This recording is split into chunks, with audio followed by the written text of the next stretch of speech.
My father did not leave behind a grand legacy of poetry or wisdom. He left behind numbers. He was a man who measured his life in spreadsheets, interest rates, and tax-deferred yields.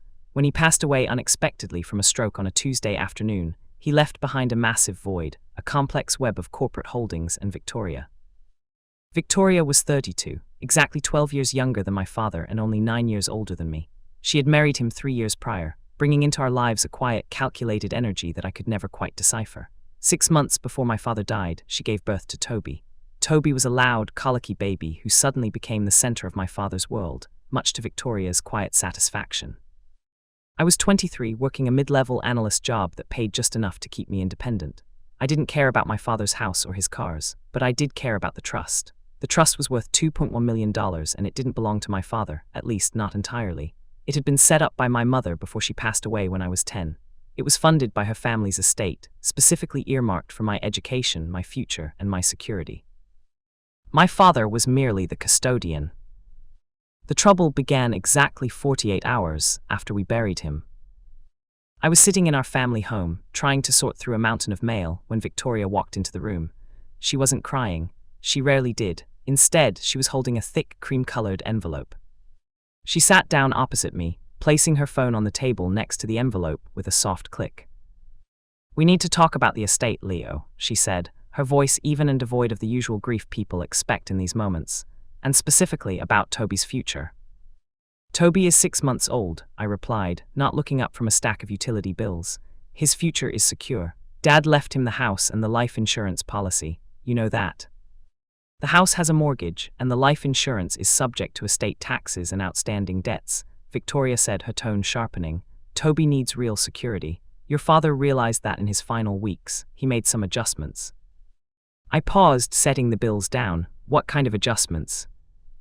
She slid the cream envelope across the table. I opened it and pulled out a 3-page document. It was a copy of a will, not the one my father had drawn up 5 years ago with our family lawyer, but a new one, dated barely 3 weeks before his death. According to this document, my father had revoked his prior testament. In this new version, he claimed full ownership of the $2.1 million trust, citing a clause that supposedly allowed him to absorb it into his personal estate under extreme family change. The document then redirected 90% of that trust to Toby, leaving me with a nominal sum of $50,000 to assist with transition into full adulthood. I read the pages twice. The signatures at the bottom of each page looked exactly like my father's, the sharp, aggressive slant, the slight tremor in the H of his first name. It was witnessed by 2 people I had never heard of, notarized by a local notary public in a town 30 miles away. "This is impossible," I said, my voice dropping. "This trust was set up by my mother. It's not his to give away." "The legal language is quite clear, Leo," Victoria said, leaning back. "Your mother's trust had a rollover clause. If your father remarried and had further issue, he had the right to reallocate the funds to ensure equal distribution among his children. He felt you were already established. Toby has a whole life to pay for." "I don't believe you," I said. "And I don't believe this document." "You don't have to," Victoria replied smoothly. "The probate court will. I've already filed it. Our lawyers will be handling the transition. I suggest you find your own representation if you feel like wasting your money." She stood up, took her phone, and left the room, leaving the photocopy of the will on the table. The next morning, I called Arthur Pendleton. Arthur was 72 years old and had been our family accountant since before I was born. He was a small, neat man who wore the same style of gray suits for 40 years. He didn't use a smartphone, he didn't trust cloud storage, and he spoke in a dry, monotonous whisper that could put a hyperactive child to sleep. But Arthur possessed a memory like a steel trap.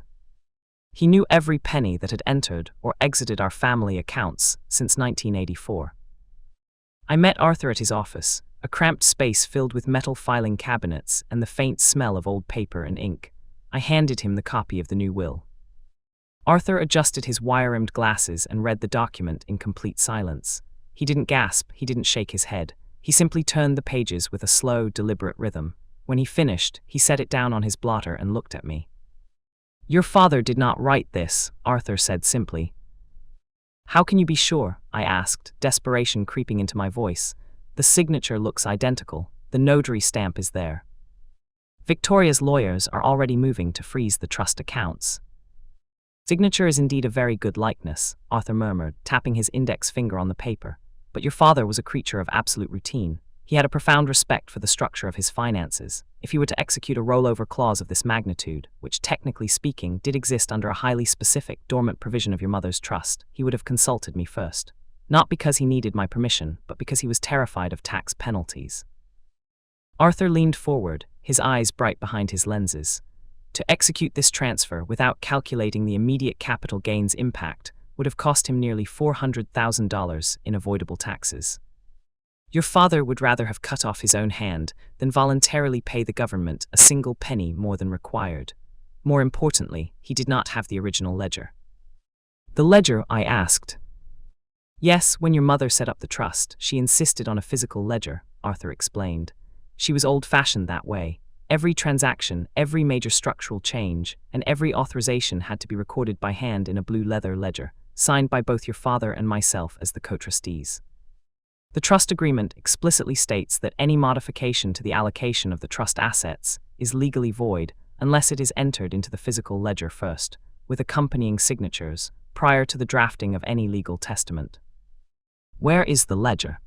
In my possession, Arthur said, a tiny, rare smile playing at the corners of his mouth. It has been in my safe deposit box at the bank for 15 years. Your father never asked for it. Victoria certainly doesn't know it exists. She believes, like most people of her generation, that everything of value lives on a server or in a standard legal filing. So if the change isn't in the ledger, this new will is invalid. Strictly speaking, yes, Arthur said. But a court might view the ledger as an administrative detail if Victoria's lawyers can prove your father had the intent and simply forgot to log it. We need to prove something more definitive. We need to prove that he couldn't have signed this document on the date listed. Arthur stood up, his joints popping softly. Let us look at the date on this alleged will. October 14th of last year. Now, let us go to the bank and open the safe deposit box. I want to look at the ledger, and I want to look at your father's personal expense records for that week. 2 hours later, we were sitting in a private viewing room at the bank. On the table lay a heavy, blue leather book with yellowing pages, filled with neat, handwritten columns of numbers. Next to it was a stack of physical bank statements and receipts that Arthur had systematically collected over the past year. Arthur opened the blue ledger. The last entry was from 3 years ago, a standard dividend reinvestment signed by my father and Arthur. There was absolutely nothing recorded in October of last year. Now, Arthur said, pulling out a magnifying glass from his breast pocket, let us look at October 14th. He began flipping through a folder of credit card statements. On October 14th, according to this document, your father allegedly signed this will in front of a notary named Richard Vance in the town of Oakhaven, which is a 2-hour drive from his office. Arthur ran his finger down a printed statement. But on October 14th at 11:15 a.m., your father's corporate card was used to purchase gasoline at a station 5 miles from his office. At 1:30 p.m., he had a lunch meeting with a client at a restaurant down the street from his office, validated by a physical receipt I have right here. At 4:00 p.m., he made an ATM withdrawal in the city center. So he couldn't have been in Oakhaven, I said, feeling a surge of hope. It is highly improbable, Arthur agreed, but Victoria's lawyers could argue he gave someone a power of attorney, or that the notary traveled to him and simply wrote the wrong location on the stamp. It is a loophole they will exploit. We need something absolute. Arthur picked up his magnifying glass and turned his attention back to the copy of the forged will. He stared at the signature of the notary, Richard Vance, and then at the stamp. Leo, Arthur said softly, who is Victoria's brother? His name is Julian, I said, trying to remember. I met him once at the wedding. He's a real estate agent or something. Why? Let us look up the registration details of this notary, Richard Vance, Arthur said, reaching for his old landline phone on the desk and dialing a number. He spoke in quiet, polite tones to someone at the state licensing board, writing down notes on a yellow pad. When he hung up, his face was remarkably calm, but there was a coldness in his eyes. Richard Vance is indeed a registered notary, Arthur said.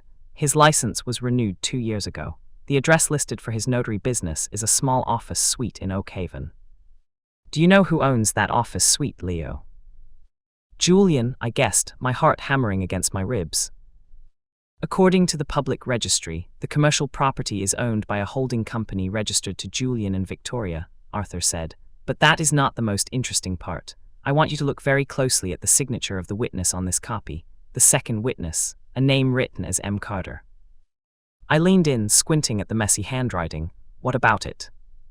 Arthur reached into his briefcase and pulled out a document from 5 years ago, an old lease agreement Victoria had signed when she first rented a condo owned by my father before they married.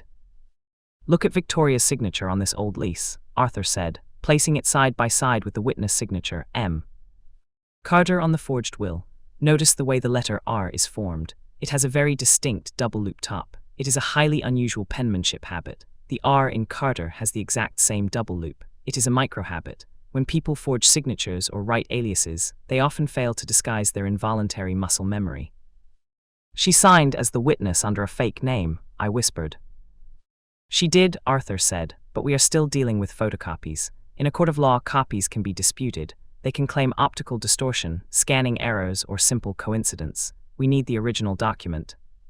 The one Victoria submitted to the probate court is currently held in their files, but she must have the working draft or the original executed version in her possession.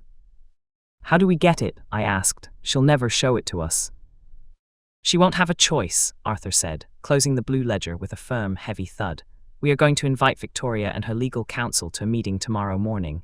We will tell them we are prepared to discuss a settlement. Victoria is greedy, Leo, and greedy people can never resist the opportunity to watch their victims surrender in person. The conference room at Arthur Pendleton's office did not look like the glass and steel boardrooms Victoria's lawyers were likely used to. It was small, lined with dark oak bookshelves sagging under the weight of decades-old tax codes, and lit by a single overhead fixture that cast a soft, yellow glow over the scarred table. Arthur sat at the head of the table, his hands folded neatly over a closed manila folder. I sat to his right, my hands clasped tightly in my lap to stop them from shaking. At exactly 10 o'clock, the door opened.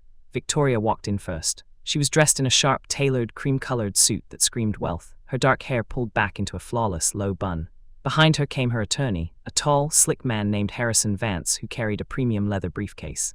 He had the air of a man who was used to winning by simply exhausting his opponents with legal fees.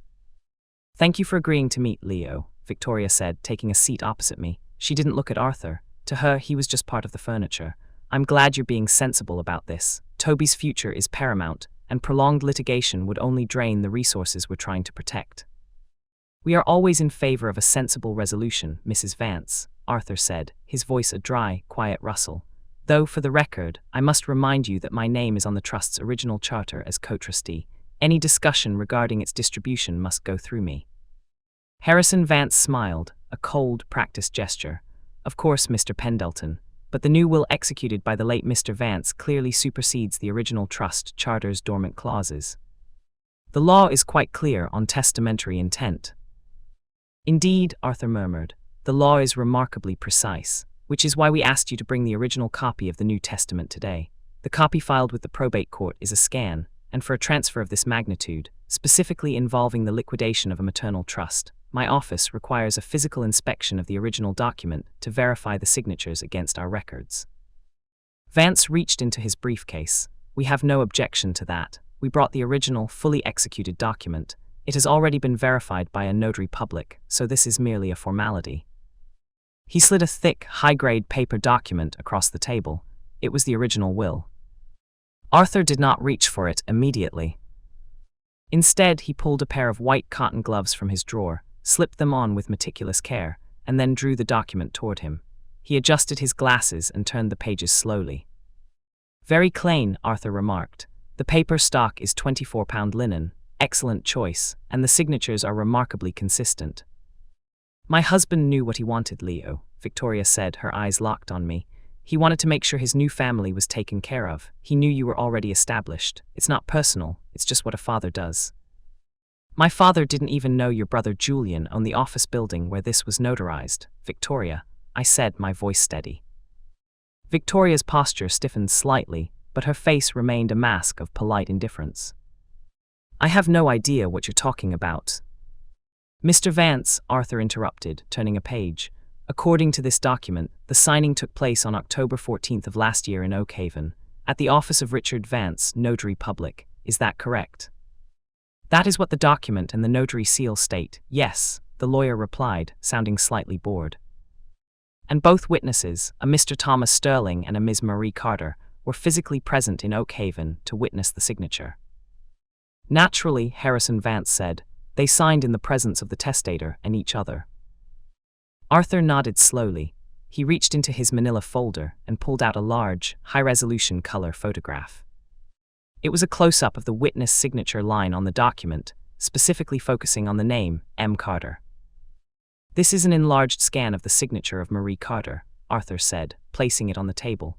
He then pulled out another document. The original lease Victoria had signed 5 years ago for my father's condo, and this is Mrs. Vance's signature from her rental agreement.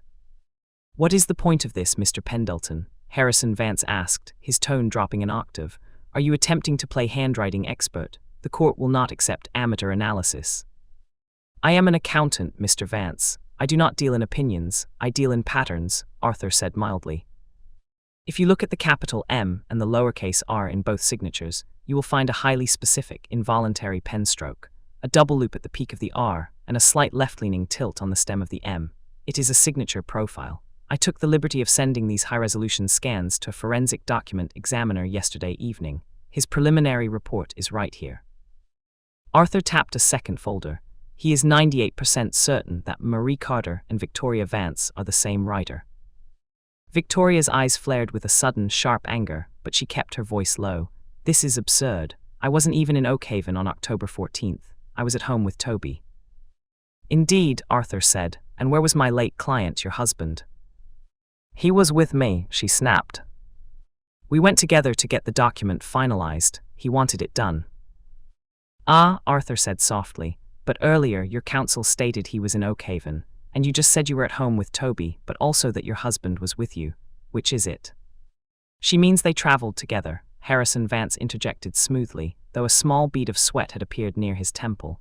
This is irrelevant maneuvering. The notary public has sealed the document. A notary is an officer of the state. Their seal carries the presumption of truth.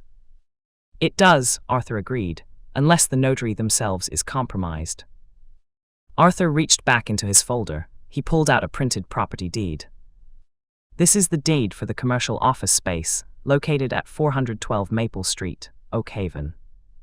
It is the registered office of Richard Vance, Notary Public. The property is owned by a corporate entity called V&J Holdings. The registered directors of V&J Holdings are Victoria Vance and her brother, Julian. The room went completely silent. The only sound was the hum of the small refrigerator in the corner of Arthur's office. Your brother Julian's middle name is Richard, I said, looking directly at Victoria, and his last name is Vance. He registered as a notary public under his first and middle name, Richard Vance, to keep his real estate business separate, or more likely, to make sure he had a convenient stamp whenever you needed a document legalized without any pesky questions. Victoria's composure was finally beginning to crack. Her fingers wrapped tightly around her designer handbag. This is nothing but circumstantial nonsense. My brother is a licensed notary. There is no law preventing him from notarizing a document for a family member, even if it is frowned upon. The signature is still my husband's. You cannot prove he didn't sign it. Actually, we can, Arthur said. He reached down and pulled out the heavy, blue leather ledger. He placed it squarely in the center of the table. What is that? Harrison Vance asked, squinting at the worn leather. This is the maternal trust ledger, Arthur said, established by Leo's late mother. Under Article 4, Section 2 of the Trust Covenant, any alteration, reallocation, or revocation of the trust funds must be physically entered into this ledger and signed by both trustees, myself and the late Mr. Vance, prior to any testamentary modifications. If it is not recorded here first, any subsequent will attempting to distribute these specific funds is legally void ab initio. It does not matter if the will is genuine or not. Without the ledger entry, the trust cannot be touched. Victoria stared at the blue book as if it were a venomous snake. That's an archaic administrative rule. No modern court would uphold a physical book over a signed, notarized will. The state Supreme Court upheld this exact clause in Hargrove v. State of Hargrove in 2018, Arthur replied without missing a beat. A physical ledger, when explicitly designated as the sole instrument of authorization, takes absolute precedence, and as you can see, Arthur opened the book to the final, yellowed page. There is no entry for October 14th. The trust remains fully, legally, and entirely the sole property of Leo. Harrison Vance looked at the ledger. then at the forensic handwriting report, and finally at Victoria. His demeanor had completely changed. The slick confidence was gone, replaced by the calculating stillness of a lawyer who realized he was standing on a landmine. "Victoria," Vance said quietly, leaning toward his client, "we need to step outside." "No," Victoria said, her voice shaking with a cold, venomous rage. She glared at me, her eyes spitting fire. "I am not leaving. This is my son's future. Leo doesn't need this money. He's a grown man. Toby has nothing." "Toby has the house, the life insurance, and your own family assets, Victoria," I said. "You weren't trying to secure Toby's future. You were trying to secure yours. You wanted to strip me of everything my mother left for me so you could live in luxury for the rest of your life." "You don't know anything about my marriage," she hissed. "Your father was a cold, miserable man who controlled every dime. I spent 3 years playing the perfect wife to a man who treated me like an employee. I earned this." "By forging his signature?" I asked. "We are done here," Harrison Vance said quickly, standing up and grabbing his briefcase. "My client has no further comment. We will review these documents and contact you with our response." "Oh, you won't have to contact us," Arthur said, his voice remaining perfectly calm as he slowly slipped off his white cotton gloves, "because we have already contacted the district attorney's office, and they are very interested in meeting with Mr. Julian Richard Vance regarding the fraudulent use of a state notary commission." Victoria froze. The color drained from her face, leaving her looking suddenly very pale and very young. "You wouldn't," she whispered. "I am an accountant, Mrs. Vance," Arthur said, closing his folder with a neat, precise snap. "I do not bluff. It is highly inefficient." For 3 agonizing seconds, Victoria did not move. She sat perfectly still, her hands frozen midair above her designer bag, her eyes locked on Arthur. The silence in the room was absolute, heavy with the realization that the empire of lies she had so carefully constructed was crumbling right in front of her. Harrison Vance was the first to break. He snapped his briefcase shut with a sharp, metallic click. "Victoria, we are leaving. Right now, do not say another word," he ordered, his voice stripped of all its former professional warmth. He looked at Arthur, his expression a mix of begrudging respect and intense anxiety. "Mr. Pendleton, we will be in touch through formal channels. I suggest we halt any further contact with the authorities until we have had a chance to review our position." "The authorities have already been notified, Mr. Vance," Arthur replied, not looking up as he began organizing his high-resolution scans back into their respective folders. "It is no longer a matter of negotiation. A state notary commission is a public trust. Its abuse is a felony. I am merely a citizen reporting a discrepancy." Victoria stood up so fast her chair scraped violently against the hardwood floor. "This isn't over, Leo," she whispered, her voice trembling, though she tried desperately to maintain her cold, imposing posture. "You think you've won because of some dusty blue book. This is my son's life. I will drag this through every court in this state. I will make sure you spend every single penny of that trust just trying to defend it." "Then you will die penniless, Victoria," I said, looking her straight in the eyes. For the first time in 3 years, I wasn't intimidated by her, because every dollar you spend on lawyers is a dollar Toby won't have. And unlike you, I actually care about what happens to my little brother. She flinched, a tiny, involuntary movement of her jaw, before turning on her heel and sweeping out of the room. Harrison Vance followed close behind, his head bowed, already mentally drafting his withdrawal from the case. When the heavy oak door finally clicked shut behind them, the tension in the room dissolved instantly. I let out a long breath I didn't realize I had been holding, my shoulders slumping as the adrenaline began to fade. "Are they really going to arrest her, Arthur?" I asked, looking at the small, gray-haired man sitting across from me. Arthur meticulously placed his magnifying glass back into his breast pocket, smoothed down his tie, and looked at me. "The district attorney will certainly investigate. A fraudulent notary stamp is not something the state takes lightly, especially when it involves a decedent's estate valued in the millions. As for Victoria herself, she's smart enough to know when a ship is sinking. She will likely attempt to pin the forgery entirely on her brother to save herself, but the handwriting analysis on the witness signature will make that difficult." He patted the blue leather ledger. "But more importantly, Leo, your mother's trust is safe. The probate court will reject the forged will the moment we present this ledger and the physical evidence of your father's location on October 14th. The original 5-year-old will, which leaves the house and the life insurance to Toby and the remainder of the personal estate to you, will be reinstated." "So Toby still gets the house?" I asked. "Yes, and the life insurance. As your father originally intended," Arthur said. Your father was many things, Leo, strict, obsessed with balance sheets, and often emotionally distant. But he was not a thief. He loved your mother and he respected her wishes. He would never have touched this trust. A week later, the storm broke.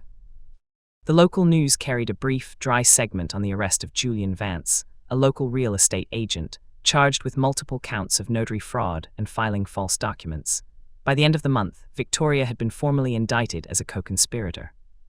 Faced with the forensic handwriting evidence and a mounting mountain of credit card data proving my father had been miles away from Oakhaven on the day the will was allegedly signed, Victoria's high-priced legal defense team crumbled. She took a plea deal. In exchange for a suspended sentence and 5 years of probation, she agreed to forfeit any claim to my father's personal estate, including the house, and relinquished her role as the executor. I was appointed as the sole executor of my father's estate. On a quiet, rainy Saturday morning, I walked back into my childhood home. The house was empty. Victoria had packed up her belongings and moved into a modest apartment on the other side of town, taking Toby with her. The rooms felt incredibly vast and silent, stripped of the tension that had filled them for the last 3 years. I walked up the stairs to my father's study. It was exactly as he had left it. The desk was neat, the pens lined up in a brass holder, his leather chair tucked in. I sat down in his chair and looked out the window at the rain hitting the glass. For a long time I had felt a deep, lingering resentment toward my father. I thought he had forgotten my mother, that he had replaced us with a new wife and a new child. But as I sat there, I realized he had simply been trying to manage his life the only way he knew how, with order, rules, and structure.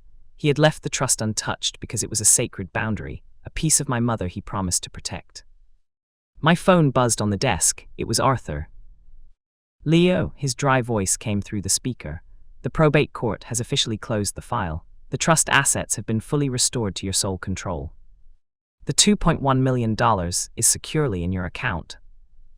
Thank you, Arthur, I said, my voice thick with emotion. I couldn't have done this without you. You do not need to thank me, Arthur murmured. I was simply balancing the ledger. Your mother would have expected nothing less. Now, what do you plan to do? I looked around the empty study, thinking of my little brother, Toby, who was completely innocent in all of this, currently living in a rented apartment with a mother who had put her own greed above his future. I'm going to sell the house, I said, and I'm going to set up a new trust. A small one funded from my own share. For Toby, when he turns 18, he'll have enough to go to any college he wants. There was a long pause on the other end of the line. For a moment, I thought the call had dropped. A very wise investment, Leo, Arthur said softly, and I could hear the faint, rare warmth in his voice. Your mother would be very proud. I will prepare the physical ledger for the new trust today. We will need your signature. I'll be there, I said. I hung up the phone, stood up, and walked out of the study, leaving the quiet house behind. The numbers had finally balanced, the ledger was closed, and for the first time in a very long time, I felt entirely free.